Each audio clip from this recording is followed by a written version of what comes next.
से करना है। अभी मैं एक शब्द है, मैं इस शब्द को नहीं मानता। हम एक शब्द है, उसको मैं महत्व देता हूँ। यही मेरे बाप ने सिखाया था और यही मेरे साथी कोई होगा तो मैंने सीआरपी में सीखा है और सिखाया है। मैं कोई शब्द नहीं, परिभाषा है। ये मेरे हाथ की 5 उंगलियां हैं जो आपके ससुर हैं ओम प्रकाश, आज जो संकल्प किया है वो पूरा होगा। उनका संघर्ष और संकल्प क्या कहें? उनका संघर्ष दोनों समाज हित के लिए था, उसके लिए मैं बहुत खुश हूँ कि आज उनका ये पूरा हुआ है। और मैं भगवान से कामना करती हूँ ऐसे ही सामाजिक कार्य में अपने सब हिस्से की भागीदारी देते रहें। I proud of my grandfather. देखिए काफ़ी मुश्किल भी हुई होगी उनको, क्योंकि 68 साल की उम्र है। हाँ जी, हाँ जी। नहीं, किस प्रकार की एक्चुअल में क्या है, वो शुरू से ही ऐसे ही है, बल्कि उन्होंने अपने खाना पीना सब कुछ छोड़ दिया इस एम्स के लिए। उन्होंने ऐसे सामाजिक कार्य में काफ़ी हिस्सेदारी पहले से ही ले रखी है, उनको इस चीज़ का अनुभव है। लगता है कि पूरे समाज को आगे आना चाहिए बिल्कुल, सामाजिक कार्य। प्रत्येक व्यक्ति को आगे आना चाहिए इसके लिए। अब कितना फायदा मिलेगा इलाके को नहीं बल्कि आसपास जितने भी एरिया हैं, इवन राजस्थान, हरियाणा, जितने भी टच में है, सबको इससे बहुत बेनिफिट होगा। इतनी दूर दिल्ली नहीं जाना पड़ेगा, नज़दीक की सुविधा मिल जाएगी। अब इसका श्रेय किसे देना चाहते हैं? क्योंकि नेता कहते हैं इसका श्रेय वो लेना नहीं, चाहते इसका हैं। श्रेय देखो जनता को जाता है, जिन्होंने अपनी आवाज़ उठाई, जिनका साथ दिया, तो इनका श्रेय बिल्कुल सिर्फ जनता को जाता है। आप प्रधान, पूर्व सरपंच, आपका भी लंबा संघर्ष, जनता का भी संघर्ष आज रंग लाया, क्या कहें? इसके लिए मैं जनता का और बार बार धन्यवाद करना चाहता हूँ कि 1857 के बाद पहली बार इस दक्षिण हरियाणा में एक आंदोलन हुआ और वो आंदोलन इतना लंबा और इतना सहनशील तरीके से सरकार को झुकने पे मजबूर कर दिया। नहीं, हमने सरकार की कोई संपत्ति का नुकसान किया। हम तो चाहते हैं क्षेत्र की जनता को ये भारत रत्न दिया जाए। इस क्षेत्र की जनता को इतना लंबा संघर्ष करना और इतने दिन शांतिपूर्वक रहना, तो उससे क्षेत्र की जनता का साहस भी बढ़ेगा और सरकार की संपत्ति का नुकसान भी। प्रधान जी, जर, जोर और ज़मीन, ये 3 झगड़े के कारण होते हैं, लेकिन जिन किसानों ने अपना पेट काट के ज़मीन दी, उनके लिए क्या? उन किसानों का तो हमारी संघर्ष समिति शुरू से ही धन्यवाद कर रही है और मैं भी क्षेत्र की तरफ से, संघर्ष समिति की तरफ से माजरा के किसानों का और उनकी निर्माण समिति का क्षेत्र की तरफ से धन्यवाद करता हूँ। धन्यवाद। शिलान्यास हुआ और ये लंबा संघर्ष पब्लिक का, जनता का संकल्प इन 2 बुजुर्गों का पूरा हुआ। होली जैसा उत्सव, क्या कहेंगे? बड़ी खुशी है और ये खुशी क्षेत्र की जनता ने हमें उपलब्ध कराई है। हम इसके लिए सभी क्षेत्रवासियों का, मातृशक्ति का, छोटी छोटी बहन बेटियों का और बुज़ुर्गों का और विशेष तौर पर युवाओं का, बुज़ुर्गों का बहुत धन्यवाद करते हैं और माजरा के किसानों का ख़ास तौर से धन्यवाद करते हैं कि यदि वो ज़मीन नहीं देते तो यहाँ एम्स नहीं बनता। हम संघर्ष भी करते रहते हैं, तब भी यदि ज़मीन नहीं मिलती तो कहाँ बढ़ाते? तो सभी का सहयोग है, सभी का धन्यवाद। एक सवाल है, आप अभी थोड़ी देर पहले भी आप स्पीच जब दे रहे थे तो आपने कहा था कि 6 महीने के अंदर यहाँ MBBS की क्लासेस और OPD भी शुरू होने की संभावना है। कितना लगता है आपको कि ये हो पाएगा?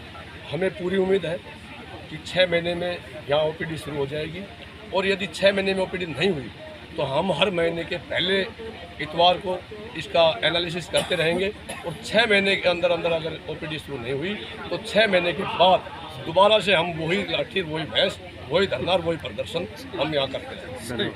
क्या नाम है आपका? मेरा नाम शिवराज है। क्या कहेंगे आपके दादा ओम प्रकाश जी ने जो संकल्प लिया था? मेरे दादाजी ने एम्स संघर्ष समिति के लिए संकल्प लिया था कि तब तक एम्स का शिलान्यास नहीं होगा तब तक वो अपनी दाढ़ी नहीं कटवाएंगे। और आज 5 साल 3 महीने बाद 5 साल 5 महीने बाद उनका संकल्प पूरा हुआ है और आज उनकी दाढ़ी कटी हुई है। मतलब पूरे इलाके को अब ये बहुत बड़ी सौगात मिली है। कितना फख्र महसूस करते हैं अपने दादा? मैं मेरे दादा पर बहुत ज़्यादा गर्व महसूस करती हूँ। भगवान करे ऐसे दादा सभी को मिले। धन्यवाद।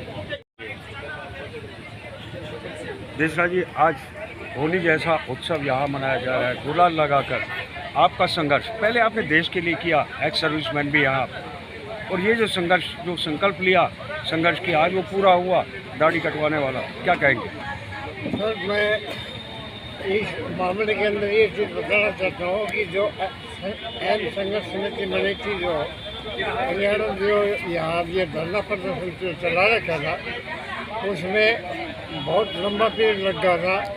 इस लास्ट 16 तारीख को प्राइम मिनिस्टर ऑफ इंडिया यहाँ इसका शिलान्यास करने के लिए आए थे, तो उसी वक्त हमने धरना प्रदर्शन के अंदर ही ये हमने अपने दिल के अरमानों के हिसाब से कसम खा ली थी कि जब तक ये एम्स का शिलान्यास नहीं होगा, इसमें हमें दाढ़ी और केस वगैरह बिल्कुल नहीं कटवाएंगे। अगर नहीं हुआ तो हमारी अर्थी के साथ ही शमशान घाट में जाए। देसरा जी, इसका श्रेय किसे देना चाहिए, क्योंकि नेता तो खुद श्रेय लेना चाहते हैं, संघर्ष समिति का। अब नेता का इनके अंदर इस मामले के अंदर कोई श्रेय नहीं, एक तिल भरने के लायक भी कोई श्रेय नहीं है इसके अंदर।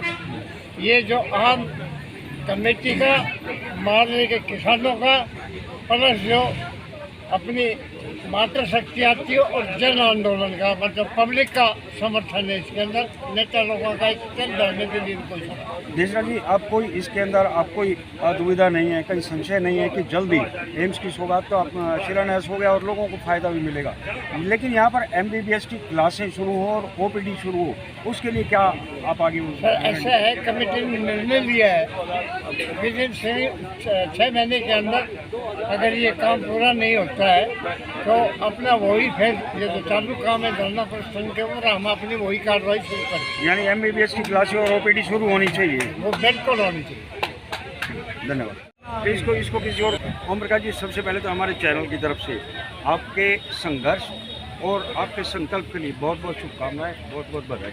क्या कहेंगे, आज आपने 5 साल 5 महीने के लंबे अंतराल के बाद संकल्प जो लिया, आज दाढ़ी कटवाई, क्या कहेंगे? ऐसा है जी, सबसे पहले तो मैं आपके चैनल को तहे दिल से धन्यवाद करता हूँ कि आपने 5 साल 5 महीने और 3 दिन तक एम्स संघर्ष समिति और क्षेत्रवासियों की आवाज़ को हमेशा बुलंद रखा। इसके लिए तहे दिल से अभिनंदन है, स्वागत है, आपका धन्यवाद करता हूँ। और आज जिस प्रकार से ये उत्साह का दिन था, और जैसे 16 फरवरी को एम्स का शिलान्यास होगा, ये क्षेत्र के लिए बहुत बड़ी जीत की बात है, बहुत बड़े शोभा की बात है, बहुत बड़े पर्व की बात है। मैं क्षेत्र की जनता को मीडिया के माध्यम से और क्षेत्र की जनता को तहे दिल से धन्यवाद करता हूं, जिन्होंने तन मन धन से समिति का सहयोग। आज इस पुनीत अवसर के ऊपर हवन यज्ञ और मंत्रोच्चारण के बाद आपका दाढ़ी मुंडन किया गया, इन 5 सालों में कैसा महसूस किया आपने? बहुत ऐसा महसूस किया, ना हम थके और ना ही हमें कभी निराश हुए। हम हमेशा एक निरंतरता से चलते रहे। जो हमारे क्षेत्र की जनता ने सहयोग दिया, उसके माध्यम से हमें इंप्रेशन मिलती रही, हमें वो मिलती रही, ताकत मिलती रही, जिसका हम 16 तारीख को फायदा उठा सकें। अभी आगे भी इस प्रकार के सामाजिक कार्यों में अपनी भूमिका अदा करेंगे? मैं तो परमात्मा का अनुरोध करता हूँ, विनती करता हूँ, अगर मुझे इस बारे में इतना सहयोग दिया, इतना काबिल बनाया कि मैं जनता के काम में काबिल। आज होली जैसा उत्सव मनाया गया और लोगों ने आपको गुलाल लगाया, पगड़ी पहनाई, सम्मान दिया। मैं जनता का तहे दिल से धन्यवाद करता हूं कि जिन्होंने मुझे मान सम्मान दिया, चाहे मैं इसके काबिल था या नहीं था, फिर भी मुझे सम्मान दिया। मैं आत्मिक दृष्टि से कहता हूं, मैं आत्मा के द्वारा कहता हूं, भाई जनता का, इस क्षेत्र का परमात्मा जुग जुग भला करे, जो मुझे मान सम्मान। अभी कुछ दिन पहले आप ये कह रहे थे कि आपकी पत्नी ने गीतों में जाना छोड़ दिया था। हाँ। और बहुत गुस्सा आता था उन्हें आपकी दाढ़ी को लेकर। वो ऐसा था जी, एक दफ़ा एक दिन कहीं गांव में गीत गाने के लिए चली गई थी, तो वहाँ महिलाओं ने कहा कि एम्स तो बनेगा नहीं और इसकी दाढ़ी एडी तक लटकती रहेगी, तो उनको गुस्सा आता है थोड़ा सा इस मामले में, तो उन्होंने वहाँ जाना ही बंद कर दिया था। लड़ाई से बढ़िया बेहतर है कि वो वहाँ जाना ही। धन्यवाद।